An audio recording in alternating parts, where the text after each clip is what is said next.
2020।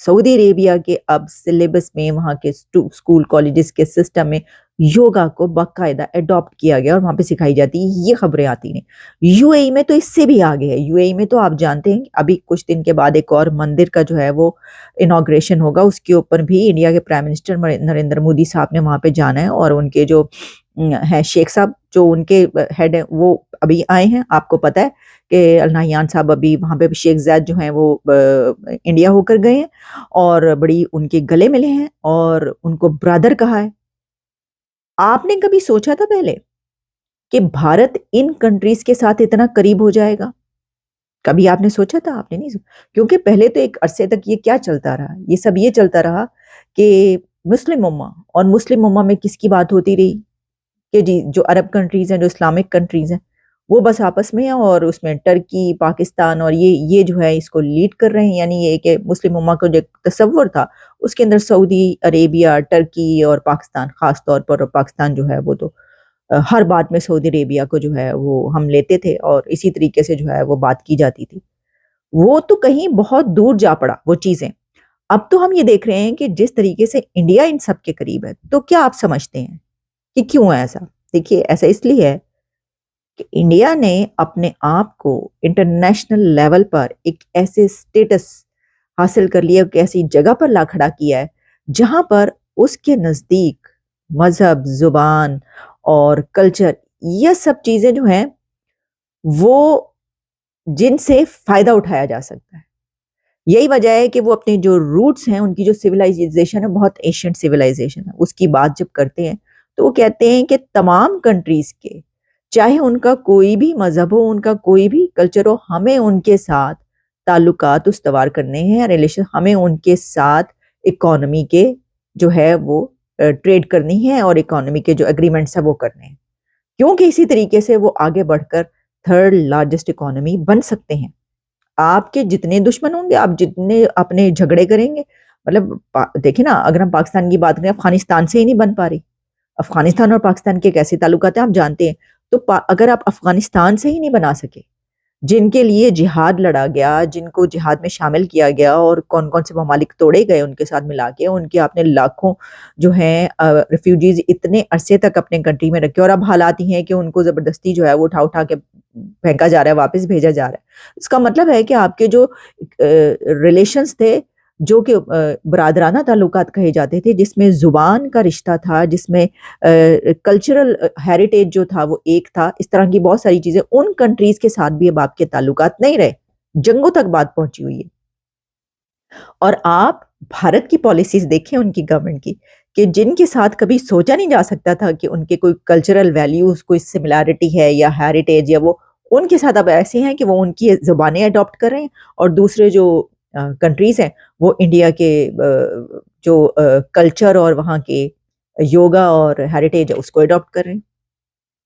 اس سے آپ اندازہ کریں کہ دنیا کس طرف جا رہی ہے.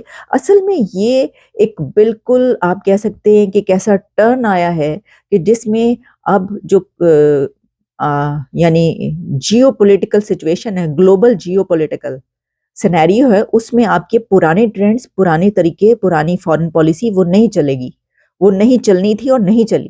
اب اور طرح کی سچویشن ہے، اب سب اکانومی کو لے کر بڑھتے ہیں، جبکہ اگر آپ اکانومی کو اوپر نہیں رکھتے تو آپ کہتے ہیں کہ نہیں ہم نے نہیں کرنی، تو آپ بیٹھے رہیں، جہاں مرضی بیٹھے رہیں. انڈیا کی اگر آپ ڈائیورسٹی کی جب بات کرتے ہیں تو وہاں پہ تو کہتے ہیں کہ ہر چند مائلز کے بعد ایک نئی لینگویج آ جاتی ہے. ہم یہ سنتے چلے آ رہے ہیں، یہ والی بات کی جاتی کہ جناب ایک تو انڈیا اتنا بڑا ہے اور اتنا اس میں ڈائیورسیفیکیشن ہے، اتنی ورائٹی ہے، اتنی وہاں پہ لینگویجز بولی جاتی ہیں کہ آفٹر ایوری فیو مائلز وہاں پر ایک نئی زبان بولی جاتی ہے.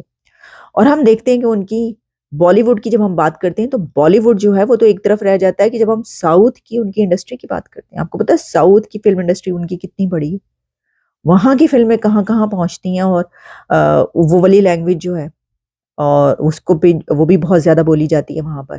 اور وہاں کے جو ایکٹرز ہیں جب آپ دیکھیں تو وہ صرف ایک لینگویج نہیں بولتے. یعنی یہ نہیں ہوتا کہ پاکستان کی طرح اگر اردو فلمیں بن رہی ہیں، پنجابی بنی، نو، وہاں کے ایکٹرز تو اتنی لینگویجز، آپ کو پتہ ہی ہوگا کہ بالی ووڈ کے کافی ایکٹرز ایسے ہوتے ہیں کہ جو ساؤتھ میں پہلے کام کرتے ہیں، ساؤتھ کی فلموں میں، اور پھر اس کے بعد وہ اس میں آتے ہیں. تو ان کا اپنا جو کلچر اور جو ہیریٹیج ہے وہ بھی بہت زیادہ کیونکہ رچ ہے. ان کا کیا مطلب ہمارے ہی ہے نا وہ بھی, لیکن وہ الگ بات ہے کہ ہم جو ہے وہ اپنے آپ کو ادھر سے نہیں ملاتے, عرب سے ملاتے. آپ جو بھی کر لیں اس سے اس کا کوئی فائدہ نہیں ہے. وہ سب جو ہے ظاہر ہے کہ جہاں جہاں سے ہیں روٹس, وہ حسن نثار صاحب نے ڈی این اے بھی کرا لیا سے, اور کہا نہیں میں تھے نہیں, میں پتہ نہیں کتنے تھا گا, میں لگتا سوئٹزرلینڈ گیا وہ. لیکن جہاں کے بھی ہیں تو جو یہ سچویشن ہے, دیکھیں اس کا یہ سب سے بڑا وہ ہے کہ آج دیکھیں وہ لوگ کہاں پر کھڑے ہیں. اور وہ برادرانہ تعلقات اصل میں انڈیا جو ہے وہ مجھے ایسا لگتا ہے کہ اب مسلم امہ کے ہیڈ کا رول پلے کر رہا ہے. آپ یقین کریں کہ مسلم امہ کا جو تصور تھا, آپ دیکھیں نا اس وقت, جس وقت ایران میں مسلم کنٹریز میں سے کسی کو جانا چاہیے تھا اور کہنا چاہیے تھا کہ بھائی یہ جنگ بند کروائیں, حوثیز کو منع کریں, آپ یہ کیا کر رہے ہیں, کیوں بیک کر رہے ہیں, اور جو حزب اللہ اس کو منع کریں, لبنان میں کیا ہو رہا ہے, اس کانفلکٹ کو ختم کروائیں, تو کون پہنچا ہے وہاں پر؟ انڈیا. فارسی لینگویج کون اڈاپٹ کر رہا ہے؟ انڈیا. سعودی عربیہ سے کس کے تعلقات ہیں؟ یو اے ای کے جو شیخ زید ہیں وہ کہاں پر آ رہے ہیں, جفیاں کس سے ڈال رہے ہیں؟ مودی صاحب سے. تو کون کر رہا ہے پلے رول؟ تو یہ کبھی سوچا نہیں جا سکتا تھا. یہ والے جو اینگلز ہیں نا, اس کے متعلق میرا نہیں خیال کہ یہ جو جنریشن ہے اس نے کبھی بھی سوچا ہوگا کہ انڈیا اس سٹیٹس پر آئے گا اور ایسی جگہ پر کھڑا ہوگا کہ جہاں پہ وہ لیڈ کر رہا ہوگا سب کو. ایون عرب اور مسلم کنٹری سے بھی اس کے ایسے کمال کے تعلقات ہوں گے کہ وہ جو ہیں وہ